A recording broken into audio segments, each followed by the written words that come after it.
Yo, what up guys, Prestopriest here. This week I played another hour with Bigcreamer, a warrior who mains at 2.5k on his priest. Just like in the previous videos, I will review some games with the aim to improve my positioning. I will not just look at my own positioning, but also at Bigcreamer's positioning, and point out some things he does to make my life easy. If you're interested in improving your own positioning or becoming a better player in general, then consider subscribing for future videos. Alright, this first game is versus Rogue Mage. Rogue Mage can kill either me or Bigcreamer. We typically want to kill the Rogue because he's the one we can kill while lining the Mage. On the other hand, if we get a good start on the Mage, we can kill him too. We are rushing with Intervene and poor Cheersky here is looking less and less cheerful as he has nowhere to go.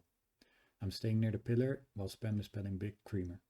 Because we're already forced to Nova in the start, I get to line the poly for a long time. The Rogue blinds me, and this is a good example of why you never instant trinket a blind. The Mage is precasting the poly, so I just wait for it to finish before I trinket. I pain suppression the shatter and I get a dot up on the Rogue. I do a good job lining the next poly, although staying at my original pillar was actually preferred.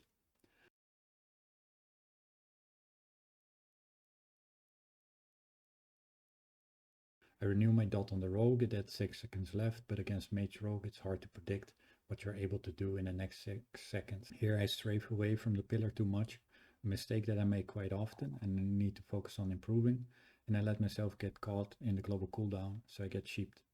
They do a decent setup, but the Mage poorly times his Frostbolt, so I'm able to fear them both before they do any kind of damage. I wand on the counterspell and the Mage dies in his global cooldown.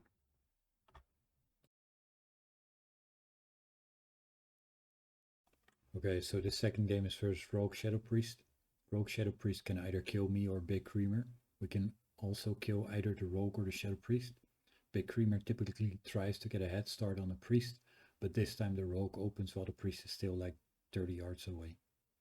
Bigcreamer does a great job on stopping the opener, with a disarm on the Rogue and a pummel on the Priest. Once my sap runs out, I want to create distance so I don't get feared, kicked or swapped on. The Rogue already stepped, so I decide I'm free to cast heals. In hindsight, this is a mistake because I'm not 30 yards from the Shadowpriest, so he could just silence me.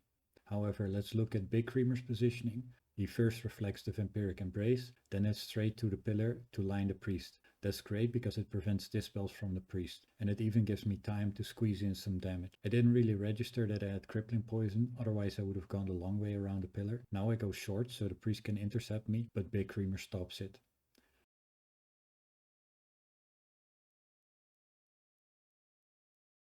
Because I get carried by big debuffs, I forget the Priest has Fear Ward and I fear of the intercept stun. Funnily enough, the enemy Priest also forgot it. I see the Rogue is low and Cheat Death is procced so I can finish the job with Shadow or Death.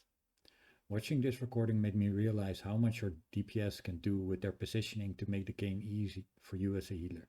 Alright guys, these were the games I had to show you. I need to get better at being glued to pillars whenever there's a Mage casting Blizzard and Shadow or Death in polys, but other than that I seem to be improving. If you would like to see me improve even more, then consider subscribing and don't forget to like and comment.